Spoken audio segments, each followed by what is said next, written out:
Viral pendaki perempuan menumpang ojek duduk di depan. Sebuah video viral yang diunggah oleh akun Instagram @explorependaki telah mencuri perhatian warganet belakangan ini. Video tersebut menampilkan seorang pendaki perempuan yang menumpang ojek gunung di basecamp Gunung Sumbing, Jawa Tengah. Hal yang menarik perhatian adalah posisi penumpang yang ditempatkan di depan oleh pengendara ojek tersebut. Dalam video yang diunggah oleh akun @explorependaki, terlihat pendaki perempuan tersebut duduk dengan nyaman di depan pengendara ojek gunung.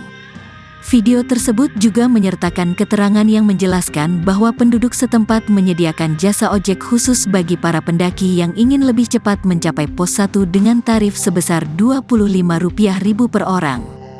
Rute yang ditempuh mencakup jarak sekitar 3 km dari basecamp. Keberadaan video ini dengan cepat menyebar dan menjadi viral di berbagai platform media sosial.